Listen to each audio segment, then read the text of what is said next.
All right, welcome to The Explainer. Today we're going to break down a really powerful four-part playbook that can help you scale pretty much any business out there. And this isn't just some theory.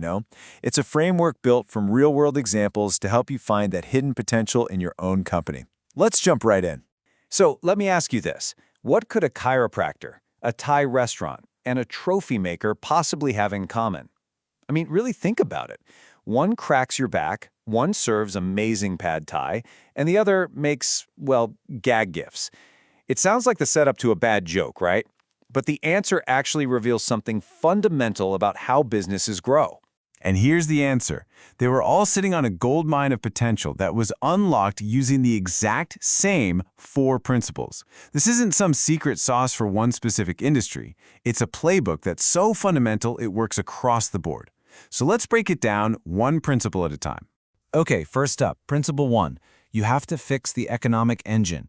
Before you even think about pouring money into marketing or ads, you've got to make sure the basic math of your business actually adds up. This is the foundation. If this is cracked, the whole thing comes crashing down. So what do we mean by economic engine? It really just boils down to the relationship between three key numbers. First, LTV.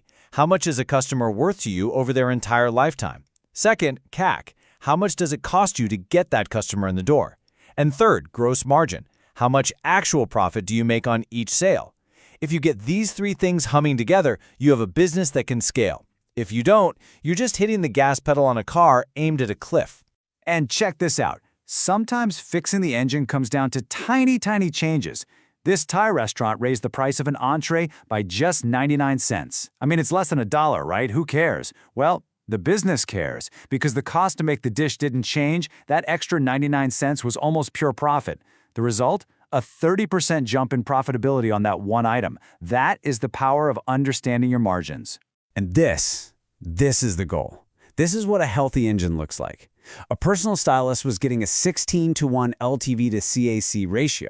I mean, think about that. For every single dollar she spent to get a new client, she got $16 back over time. The chiropractor? Even crazier. A 24-to-1 return on his Google ads. This isn't just a good return, you guys. It's basically a money printing machine. This quote just nails the whole concept. Seriously, if you had a machine where you could put in $1 in, guaranteed it spits out $16, how many dollars would you put in it? You'd be running around looking for more dollars, right?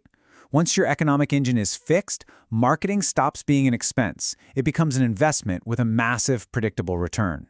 So, you fixed your engine. The math works. Now for principle 2. Stop leaking customers. The best way to think about this is to imagine your business is a bucket. It really doesn't matter how much water you pour into the top if it's got a bunch of holes in the bottom.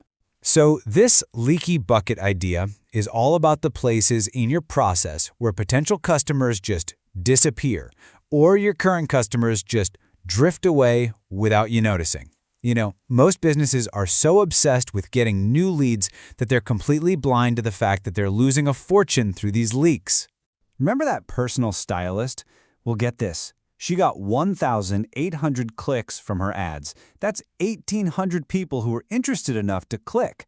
But you know how many actually became customers from that? 8. Just 8. She was paying for all that traffic, all that interest, and converting almost none of it. That's not a leak, that's a gaping hole in the bucket.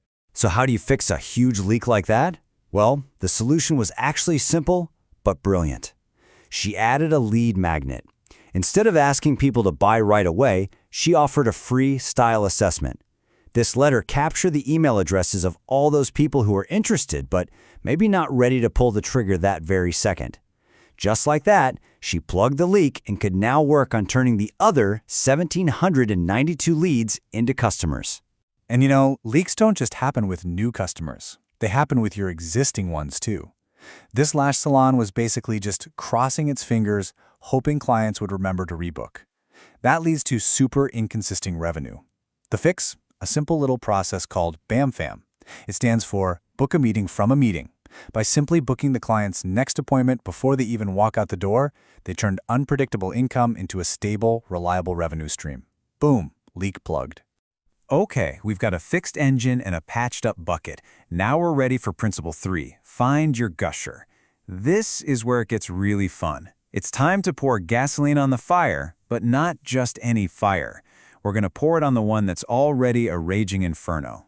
So a gusher is simply that one marketing channel that's already working like crazy for you. It's your personal oil well. The strategy here isn't to get clever and find 10 new, shiny ways to get customers. No way. The strategy was to find the one thing that's already a proven winner and double, triple, or even 10x down on it. Let's go back to our chiropractor. His gusher was staring him right in the face. Google Ads. He was putting $1 in and getting $24 back.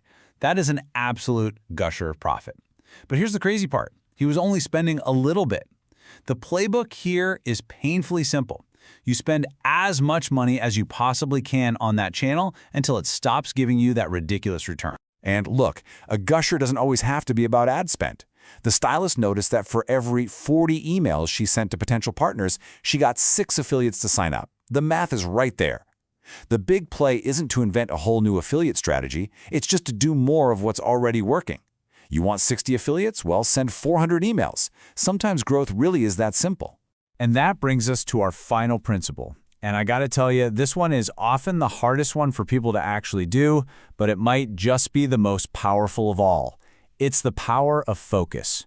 See, real growth doesn't come from adding more stuff. It comes from doing less, but doing it way, way better. Focus is really about strategic elimination.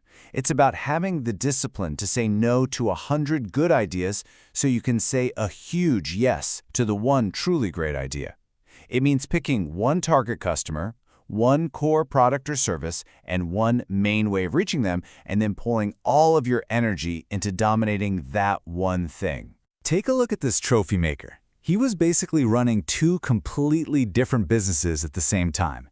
Path A was selling corporate awards. Slow, stable, but the customers were super price sensitive. Path B was selling hilarious gag gifts online. Fast, viral, and he could charge way more. By trying to do both, he was a master of neither. The power of focus meant he had to make a choice and go all in on one path. Or here's a lawyer who was completely scattered. He was trying to do 3 things at once: a high-end legal service, selling some cheap online courses, and building a software product that was bleeding money. Because his attention was split 3 ways, not a single one of those businesses could ever really take off and become great. So the fix, while probably painful, was crystal clear. Shut down the software, pause the courses, put every single dollar, every ounce of energy and brain power into the one thing that was actually working: the high-ticket legal services. One business, one offer, one path to profit.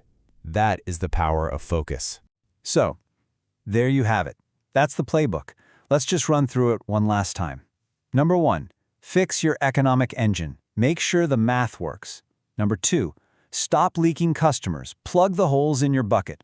Number 3, find your gusher and pour fuel on what's already on fire. And number 4, wield the power of focus. Do less, but better. And that really brings us to the final question, the one that's all about you. As you look at these 4 principles, which one of them right now represents the single biggest, most untapped opportunity in your business? Is it your engine, your leaks, finding your gusher, or is it your focus? The answer to that question could be the key that unlocks everything. Thanks for watching The Explainer.